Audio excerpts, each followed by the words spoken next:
What's up guys, I'm Phoenix Master 1 and welcome to my builds guide and unit review of Spring Chloe, Mirabilis, Sylvain, Framme, and Linhardt.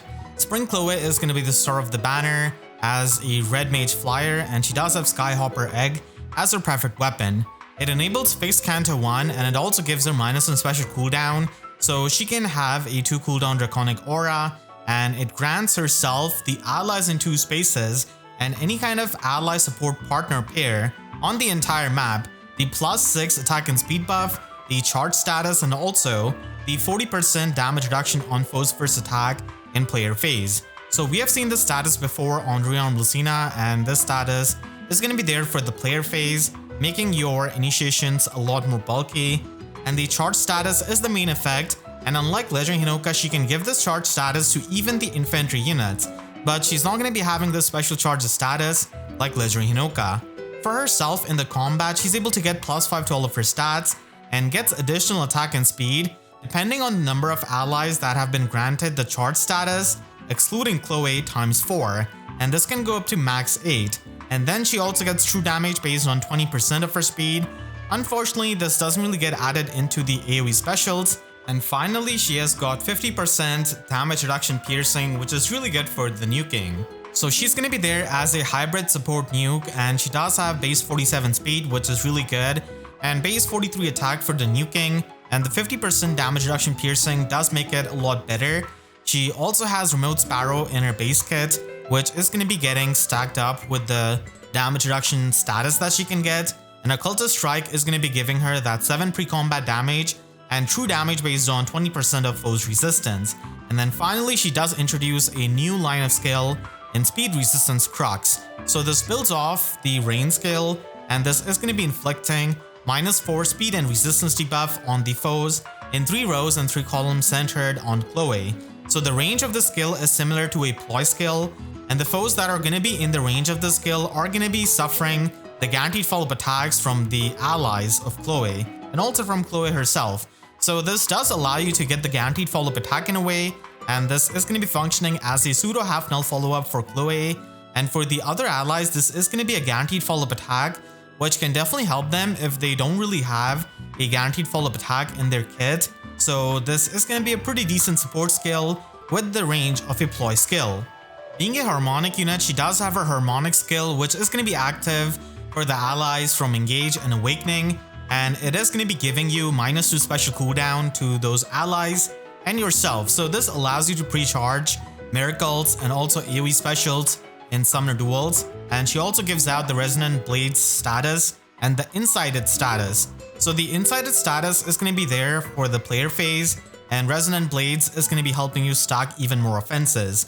So all things considered, this is a pretty decent harmonic skill for Summoner Duels, and even though she doesn't really get the true damage on her AoE hits, she can still run an AoE special herself because of having this kind of -2 special cooldown in the harmonic skill. So overall, I would say that Spring Chloe is a pretty decent unit who's a side grade of Legendary Hinoka. She's not going to be nuking as hard as Legendary Hinoka, but can provide the charge status to more than just the flying allies. So while she's not the most insane harmonic unit, she does have place in Aether Raids offense, also in Aether Raids defense, and in Summoner Duels as a unit who can give out the charge status. And she's also blessable unlike Legendary Hinoka, so it does help in Aether Raids offense and defense whenever you want to use her with the flying units or infantry units.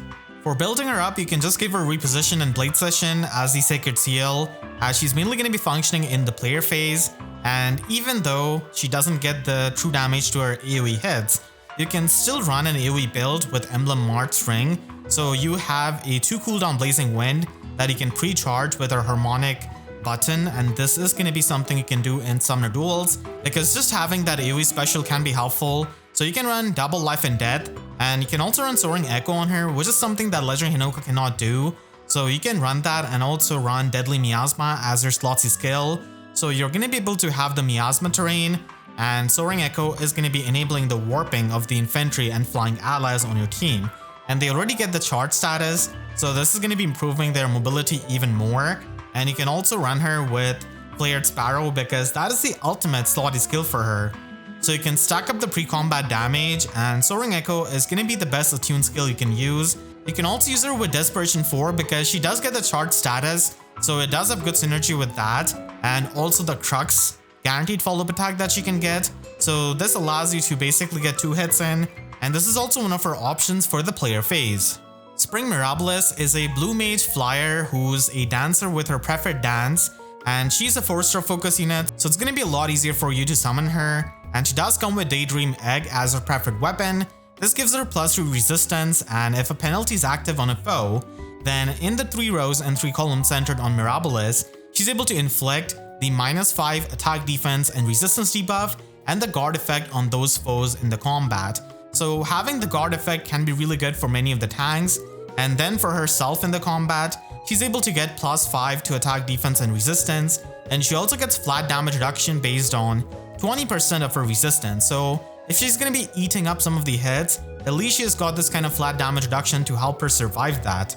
She also comes with Mystic Boost 3 at 5-star and Attack Resistance Rain at 4-star, but the main reason why she's a really good 4-star focus is because of her assist in Spring's Dream. So this is going to be a preferred dance, which means that you can only run an attuned skill on her. So that is something to keep in mind if you're going to be using attuned Peony or even IV to give her something like Soaring Echo, because you can only equip a preferred skill along with an attuned skill. So she can use this to give +6 attack buff and the bonus doubler status to the target ally and the allies in 2 spaces of the target.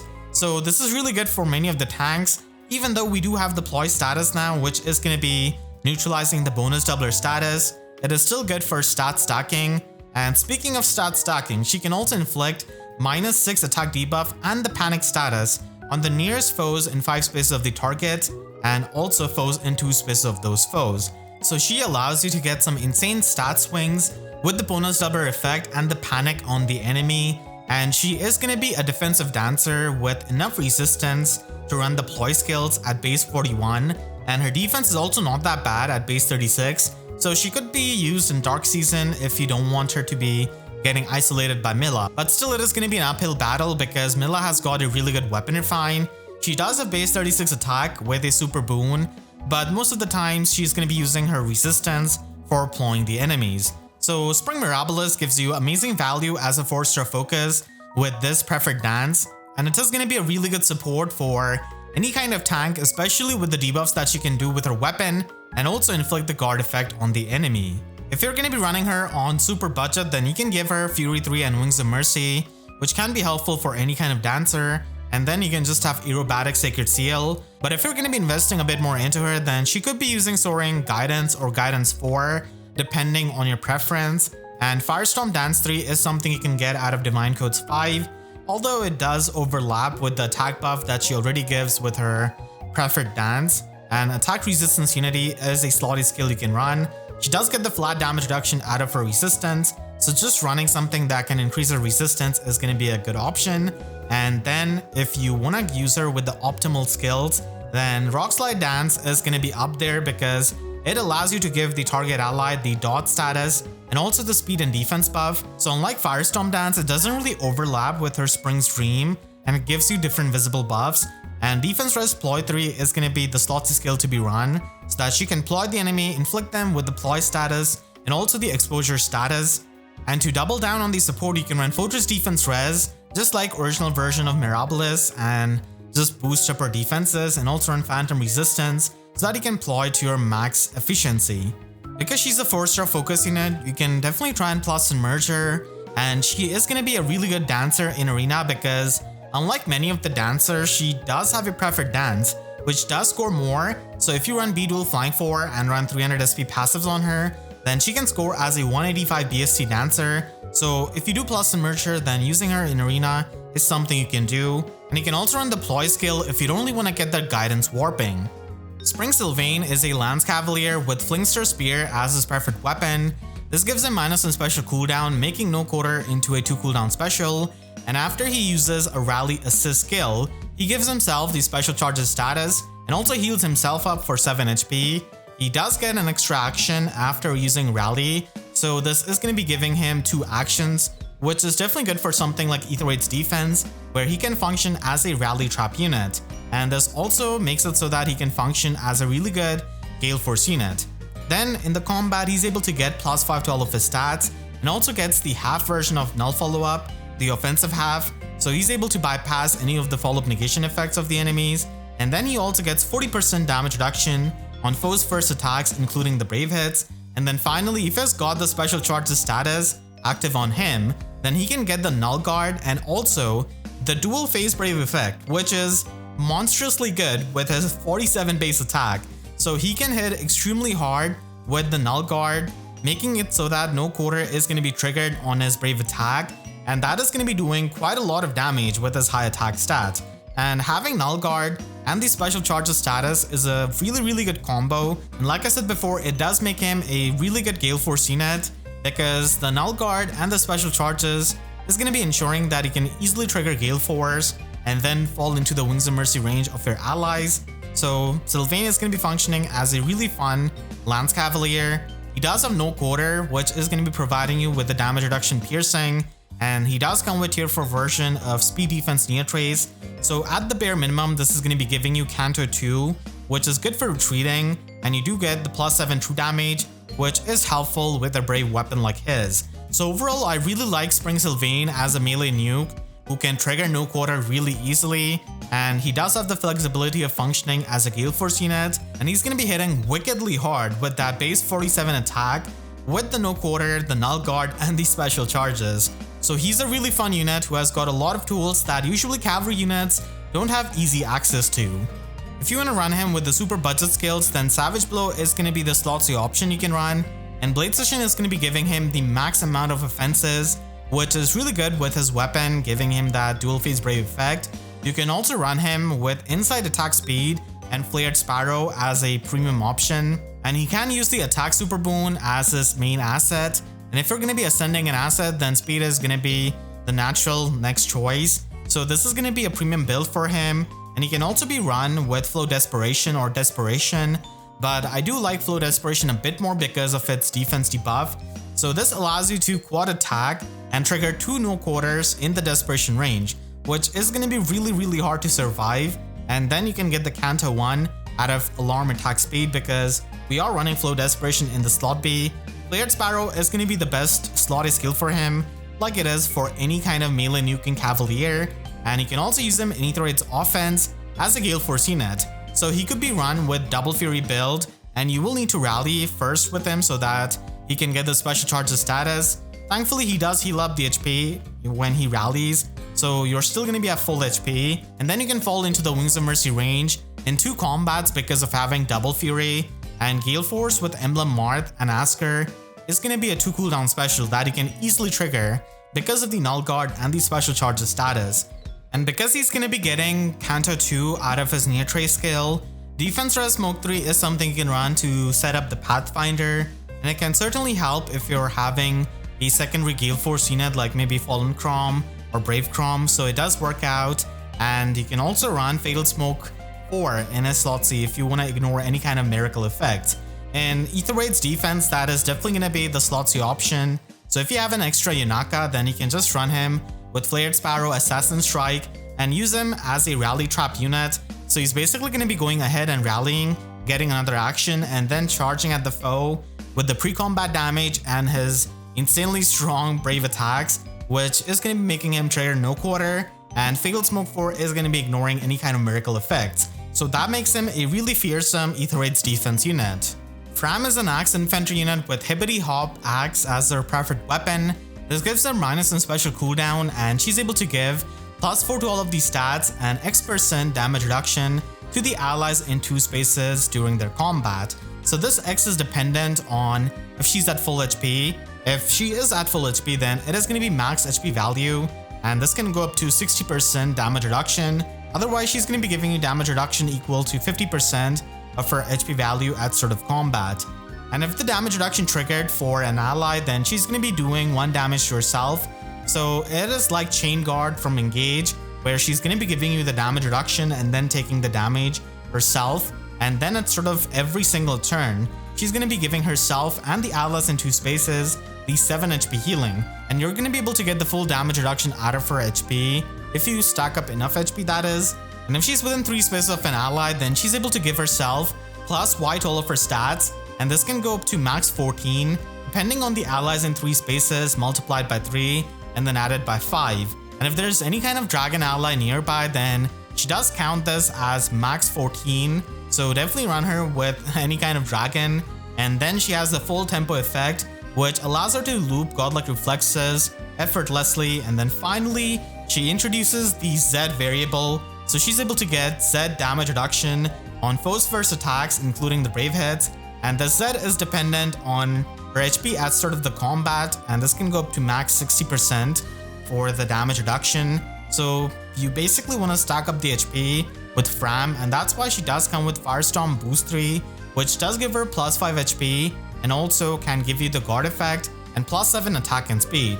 And then because we're stacking up HP, she does come with Infantry Pulse 4, which can help to support the allies and also get the special cooldown charge yourself. She does have high enough speed to make use of Spurn 4 with her base 46 speed, and she does have a solid base attack at base 41, but she's not really going to be standing out too much as a God Axe unit because she is missing out on some combat effects. But basically she's a hybrid unit who can provide you the damage reduction, but unfortunately it's not the best support right now because we have so many units who can just pierce through the damage reduction, and nukes nowadays are pretty insane. So she doesn't really stand out too much as a support unit, but still can give you decent support, and she herself is going to be making good use out of the tempo effect. If you're going to be using her on a budget, then you can run the Squad A Sacred Seal, which is going to be giving you that extra HP, and then you can get to 60 HP either from some kind of Legendary or Mythic Blessing, or just by running her with the Summoner support. She can be run with Vital Astra and loop it with Time Pulse 4, and Physical Null Follow-Up is an option for her slot B, which does give her some damage reduction piercing, and also the Null Follow-Up effect, which is really helpful with her speed. But I think the ultimate Framme build is going to be using Buffer 4 to pre-charge godlike reflexes, and then using the Pledge Slotsy skill to loop it because of the tempo effect in her weapon. So the tempo effect does give her the Null Guard effect, which means that she can always just have godlike reflexes ready, and she is going to be able to function as a damage reduction tank by stacking up all of that damage reduction. And godlike reflexes does give you that unpierceable damage reduction, which is really valuable because nukes nowadays have the damage reduction piercing. So godlike reflexes is going to be the way to build her if you're going to be investing resources into her. Spring Linhardt is the Grail unit out of this patch, and he is going to be the Tempest Trials Reward, along with appearing later down the line in the Grail shop. And he's a colorless infantry archer with Carrot Bow Plus as the inheritable weapon. This is a pretty unique bow for inheritance because not a lot of bow units have the resistance to make use of it. So at sort of both player phase and enemy phase, it is going to be inflicting the -7 attack and defense debuff and the discord status on the foes with resistance less than his resistance plus 5 if they are within 3 rows or 3 columns range. So it does have the range of a ploy skill, but instead of debuffing the foe with the ploy status and exposure status, you're going to be inflicting the discord status. So it is going to be punishing the foes that are near each other, and then for himself in the combat, he's able to get plus 5 resistance and attack in the combat. And also, if the foe has the discord status inflicted on them, then you get the guaranteed follow-up attack, and you also get the follow-up negation. So essentially it is going to be an Omni Breaker effect if the foe has got the discord status. So this is definitely not bad for a weapon that's not an arcane bow. You're able to get the guaranteed follow-up attack, which is really good, and it's not like you're going to be needing Arcane Nastron because this weapon is going to be amazing with his base 46 resistance, which does have a super boon, and he does have a good attack stat at base 46 as well. Unfortunately, his speed is not really optimized that much, so it's in a really weird spot, and his defense is also not that high, which could have been a thing if he was just min-maxed a bit more. He does provide you with Stillwater 3 at 5 stars, so if you don't really want to fodder off Tea Time Tail 2, then this could be an option, and he has got the Sabotage defense at 4 star.